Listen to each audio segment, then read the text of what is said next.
Hello everyone, स्वागत है आपके अपने यूट्यूब चैनल सनी सर के एक नए क्लास में। क्लास 10th वालों के जो बिहार बोर्ड की तरफ से मॉडल पेपर आया है ना साइंस का, उसका हमने कल फिजिक्स का जो है सॉल्यूशन करवाया था। आज जो है केमिस्ट्री का सॉल्यूशन करवा रहे हैं, जो 2 नंबर के प्रश्न हैं और ये 8 प्रश्न हैं।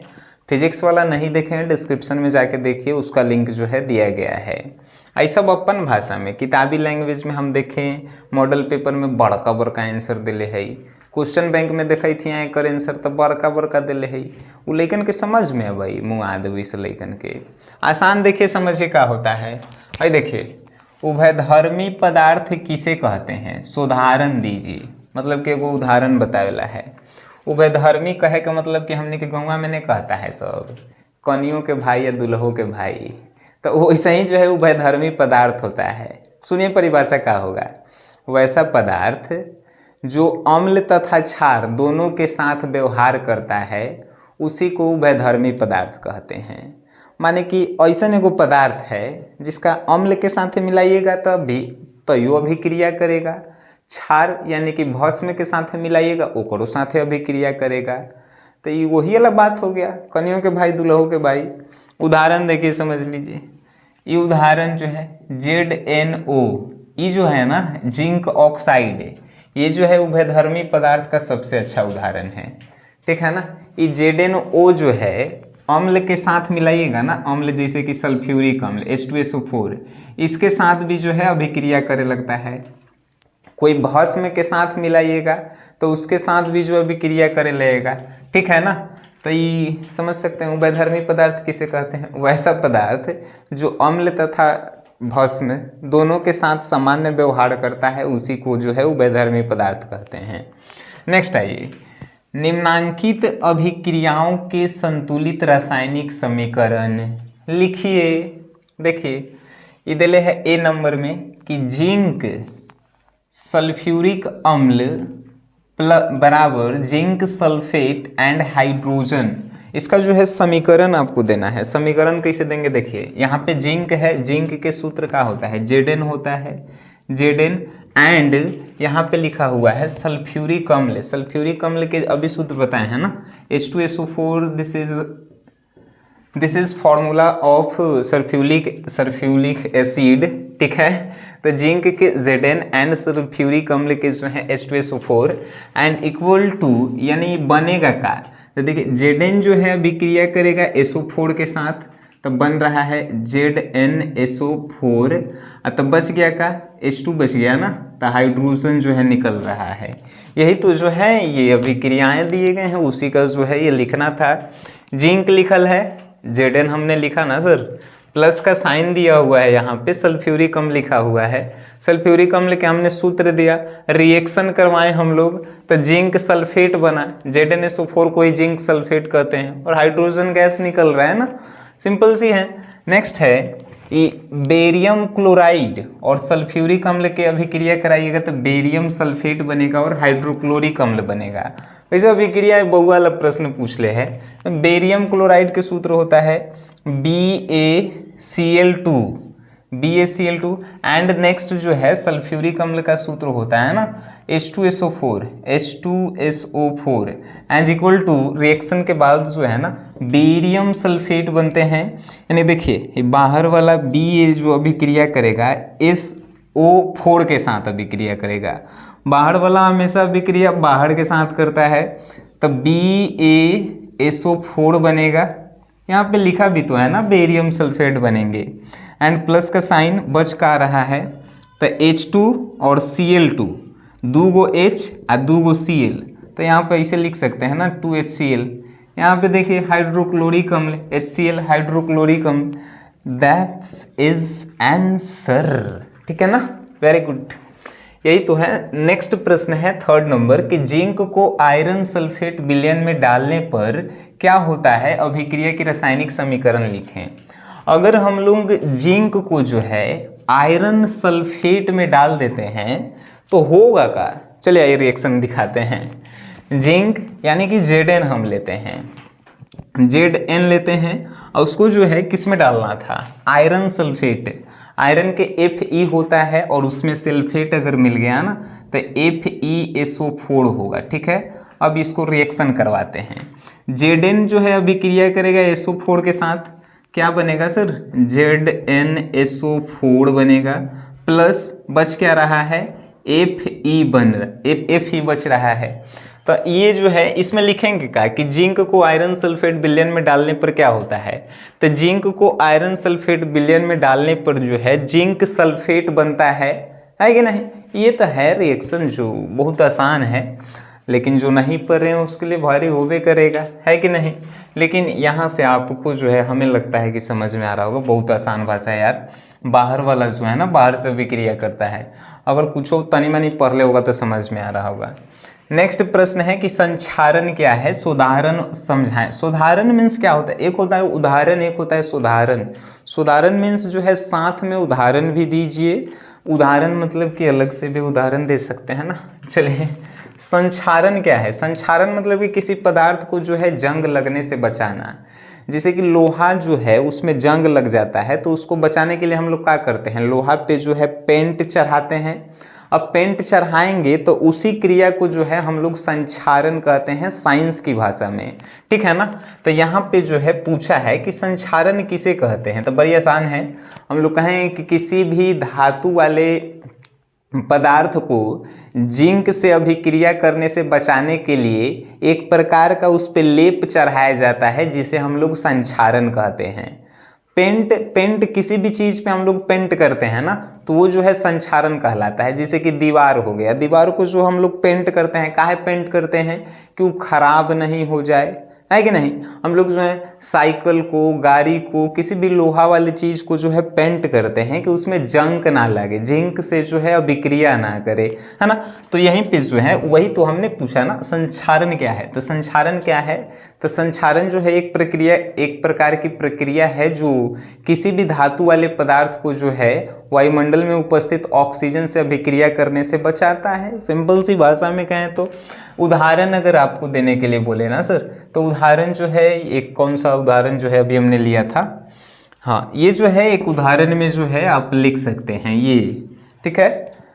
मॉडल सेट जो है एक बार देख लीजिएगा, ओकरा में तो इतना बड़का बड़का आंसर दिले हमारे समझ से बाहर है। बढ़िया प्रश्न है, सबसे दुनिया के आसान प्रश्न है कि शराब पीने पर शरीर पर क्या प्रभाव पड़ता है। अगर आप जो है डेली दारू पीते हैं तो आपके शरीर पे क्या प्रभाव पड़ेगा, यह प्रश्न पूछ ले है। अब इहो प्रश्न बताए पड़ जाए तो समझिए मजाक हो रहा है। शराब पीने पर जो है शरीर पर क्या प्रभाव पड़ता है, तो शराब पीने पर जो है शरीर पे यह प्रभाव पड़ता है कि जिस समय आप शराब का सेवन करते हैं, फर्स्ट ऑफ ऑल क्या होगा कि आप जो है आपका शरीर का संतुलन बिगड़ जाता है।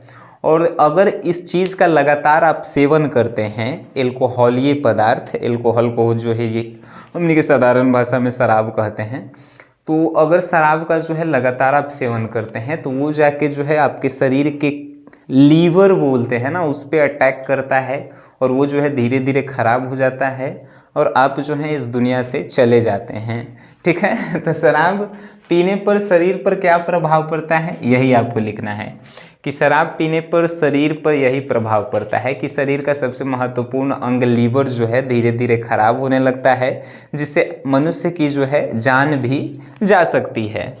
नेक्स्ट प्रश्न है कि अपमार्जकों ने साबुन का स्थान क्यों ले लिया है।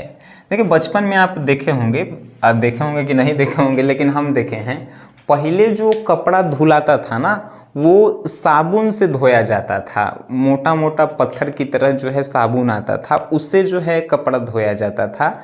लेकिन अब क्या होता है ना, सर्फ का इस्तेमाल हम लोग करते हैं, एरियल, सर्फ एक्सल, पनकी, ये सब सर्फ का हम लोग इस्तेमाल करते हैं।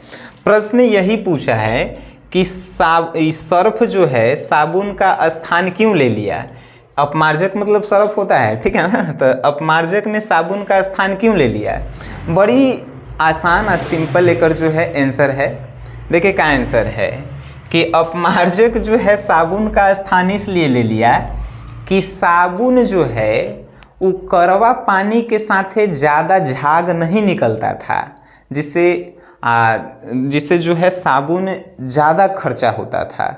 फिर से आप समझिए, साबुन जो है कड़वा पानी के साथ ज़्यादा झाग नहीं देता था, जिसके कारण साबुन जो है ज़्यादा मात्रा में लगता था, लेकिन अपमार्जक मतलब कि सरफ जो है कड़वा पानी के साथ भी जो है जल्दी अभिक्रिया करके ज़्यादा झाग देता है, जिसके कारण साबुन के जगह जो है सरफ यानी कि अपमार्जक ले लिया है। बात आपको समझ में आ रही है क्या?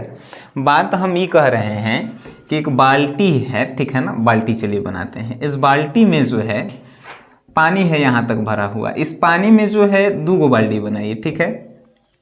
तो 2 हमने बाल्टी बनाया, दोनों में यहाँ तक पानी लिया है, इसमें हमने जो है साबुन डाला है, ठीक है, और यहाँ पे जो है हमने सर्फ डाला है, यानी कि अपमार्जक इसमें हम डाले हैं। तो ये सरफ वाला ये जो पानी है इसमें कम सरफ डालेंगे तो ज़्यादा झाग देगा। आई साबुन है, एकरा में बहुत ज़्यादा साबुन डालेंगे ना तब तनी मनी झाग देगा। तब बताइए, आज सब आदमी जो है कमे में ज़्यादा काम करना चाहता है, तो साबुन के जगह सरफ काहे ले लिया? तो सरफ तनी मानी डालना पे ही जो है बहुत सारा कपड़ा खिंचा जाता है, इसीलिए जो है साबुन के जगह सरफ ले लिया, यो लिख सकते हैं। नेक्स्ट प्रश्न और दुनिया के आसान प्रश्नों में से एक है कि आयनिक यौगिकों के गलनांक एवं क्वथनांक उच्च होता है, क्यों? वाई? आयनिक यौगिक क्या होते हैं? आयनिक यौगिक मतलब कि जो धन आयन और ऋण आयन से मिलकर बने यौगिक होते हैं, उसी को आयनिक यौगिक कहते हैं। फॉर एग्जाम्पल सोडियम क्लोराइड के बारे में आपने सुना होगा, NaCl, ये जो है एक आयनिक यौगिक है। कैसे? तो Na जो है प्लस, Na मतलब कि सोडियम प्लस, और Cl मतलब कि माइनस, तो सोडियम प्लस और क्लोरीन माइनस से मिलके जो है NaCl बना है। तो NaCl को हम लोग आयनिक यौगिक कह सकते हैं। जो प्लस और माइनस से मिलके बना होता है ना, उसी को हम लोग आयनिक यौगिक कहते हैं। तो ये प्रश्न में यही पूछा है कि आयनिक यौगिक के गलनांक एवं क्वथनांक उच्च क्यों होते हैं? तो आयनिक यौगिक के गलनांक एवं क्वथनांक इसलिए ऊंचे होते हैं क्योंकि आयनिक यौगिक के जो इलेक्ट्रॉन होते हैं ना, वो आपस में काफ़ी सटे सटे होते हैं और मजबूत आकर्षण बल द्वारा जुड़े होते हैं, जिसको तोड़ना आसान नहीं होता है। इसीलिए जो है आयनिक यौगिकों के जो है द्रव्यनांक और क्वथनांक उच्च होते हैं। बस सिंपल सी भाषा में कहें तो एक और आसान प्रश्न है, दुनिया के भी कह सकते हैं। हीरा विद्युत का सुचालक होता है, कुचालक होता है, किंतु ग्रेफाइट सुचालक होता है। हीरा आप देखे होंगे, नहीं देखे होंगे हम नहीं जानते हैं, लेकिन सुने जरूर होंगे। तो हीरा में लाइन नहीं आता है, लेकिन ग्रेफाइट में लाइन आता है। अब कहेंगे कि ये ग्रेफाइट कैसन होता है सर? तो आप पेंसिल बचपन में यूज किए हैं ना, जगह से क ख ग लिखे हैं, उसमें जो ब्लैक कलर का रहता है वो ग्रेफाइट ही होता है। कार्बन का एक प्रूफ है ग्रेफाइट। तो हीरा में लाइन नहीं आता है, ये कुचालक है, लेकिन वो पेंसिल के ब्लैक वाला जो भाग होता है ना, उसमें लाइन आता है, वो सुचालक है। क्यों? प्रश्न समझे वाला है। तो हीरा जो है विद्युत का कुचालक इसलिए है क्योंकि हीरा के जो इलेक्ट्रॉन होते हैं ना, वो सभी पूर्ण रूप से भरे होते हैं, ओकरा में कोनो खाली जगह रहबे नहीं करता है, इसीलिए उसमें लाइन नहीं आता है। यानी कि हीरा जो है विद्युत का कुचालक है क्योंकि इसमें पूरे इलेक्ट्रॉन जो है भरे होते हैं। बट यहाँ पे क्वेश्चन है कि ग्रेफाइट सुचालक क्यों है? तो ऊपर तो उल्टा आंसर होगा यार। ग्रेफाइट में एक इलेक्ट्रॉन जो होता है वो खाली रहता है, मतलब कि इन्हें उन्हें टहलते रहता है। अब टहलब तो कोनो लाइन मरबे करेगा, तो इसीलिए ग्रेफाइट जो है विद्युत का सुचालक है। हम लोग इसका इस प्रश्न का अगर किताबी लैंग्वेज में आंसर देंगे तो कैसे लिखेंगे? हीरा विद्युत का कुचालक है क्योंकि इसके इलेक्ट्रॉन जो हैं मुक्त अवस्था में नहीं होते हैं, लेकिन ग्रेफाइट विद्युत का सुचालक है क्योंकि इसके एक इलेक्ट्रॉन जो है मुक्त अवस्था में रहते हैं। बस हो गया आंसर। अब ये बताइए, ये सब बहुआ वाला प्रश्न रहे 10वां के एग्जाम में पूछे थे, मैट्रिक में ऐसा ऐसा प्रश्न पूछेगा। साइंस में जो है 80 आउट ऑफ 80 करना होगा ना, 80 में से 80 आपको लाना होगा, इतना आसान आसान प्रश्न पूछे था।